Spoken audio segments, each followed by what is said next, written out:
Hey guys, welcome back to Reddit Reaction Solution, episode 2. Let's take a new question. Oh, this is a great one. Is there such thing as honest SEO companies? Wow, this is a big one. All right, I'll just read a bit here.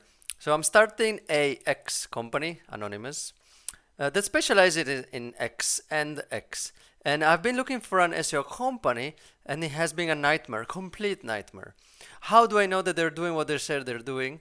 Most SEO companies want to give you an analysis every month. How do I know it's not some BS? White paper from a SEO plugin. Should a legit company give me an itemized breakdown? Some companies want 20% of the ad spend to manage Google Ads, and others want flat fees of 500, 600. Everyone wants to help, and they always say that the other guy is doing other things wrong. It gets confusing.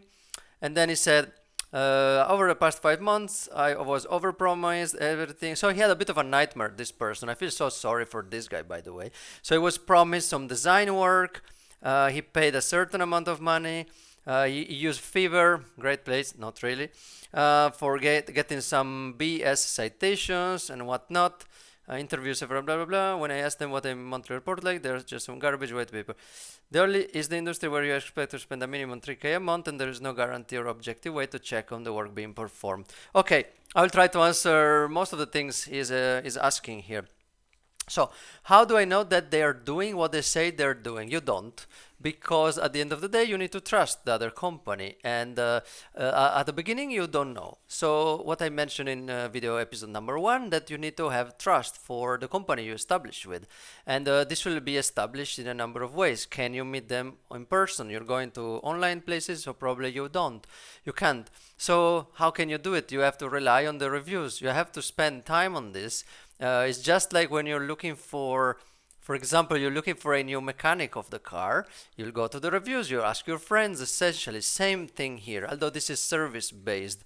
So people essentially will try to do it cheaply first. Going to, for example, you go to Fiverr.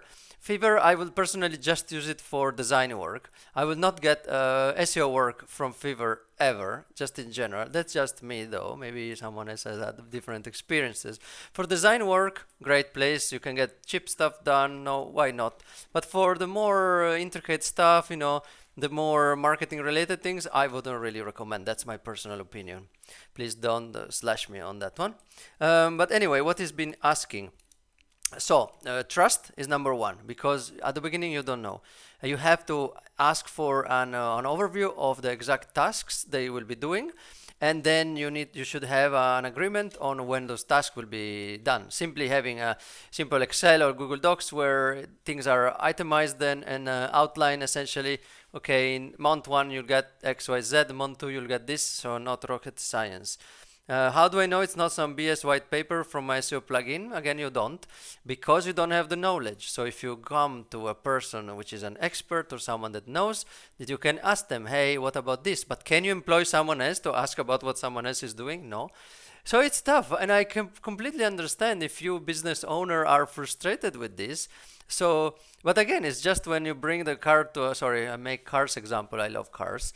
So you bring your car to a mechanic and they do a poor job, then you change mechanic and you move on until you find a good one. Unless your friend John recommends you a good mechanic, so you go straight away to the proper one that does a good job. So that's that.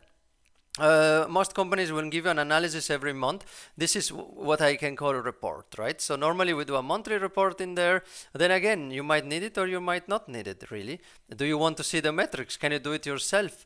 This could be something that they're trying to sell you, but you don't really need it. So you need to see why you're receiving it. Is it because, for example, you're busy, you want to know what's going on? That's fine. But do you have the time to review this? I've had times where we keep on sending a report when I was working in agency a number of years ago. We keep on saying report, and sometimes they don't even look at them, so it's a total waste of time. Now I can also challenge clients a little more. If I send you this report, is it useful for you? Do you look at it? Because otherwise it's a total waste of my time and their money as well. So it's better to send something more valuable. How are the key metrics, conversions, engagement, etc., etc. Should a legit company give me an itemized breakdown? Absolutely, yes. Some companies want 20% the ad spend to manage Google Ads, and others want fees of 500-600. Yeah, that's also different and depends also where which company. Again, agencies normally will do a minimum. So normally it's like between, I'm just guessing here, 500 to 1000 management fee, something like that, and then a percentage. Or it could be just a percentage without a flat fee. But the flat fee will be if the spend is lower. So of course the company wants a more stable income there. But if you spend more than a certain amount, it will be, for example, it can be also 10%. This guy was quoting 20. 20 is a bit high in general. Everyone wants to help and they always say the other guy's doing things wrong. It gets confusing. Yes, because the competition is wild and we don't have a regulated industry. We were discussing this actually on LinkedIn a number of times, months ago. There's no regulation, so because you can get services from whenever. You want things online, and so you have to expect also that things will be a bit crazy. So yeah, it gets confusing. Totally get it. Then finally, he found someone that they sold them for something, etc. Fever again, cheap backlinks. Uh, they all tell me the other guy's lying to me. This is beautiful, but it's also the reason why our industry is in such a mess. Because also these things happen. The people get bad work from other providers and then they post on websites and then people read these things and they don't trust us. Then they try to do everything with the AI tools, for example, and things don't work. So they go, what the hell? We need to fix things, and they go back to an agency or a consultant. So it's a bit of a mix. You can use the AI tools to leverage a better workflow. There's no doubt about it. But if you expect to have a click of a button, everything gets done in magic, this is fantascience. The tools will sell you that, obviously. I do use the tools as well, makes my life easier. Script of this video or other videos, I can ask chat to make them outline very quickly, but then I will do the thing, I will provide the input.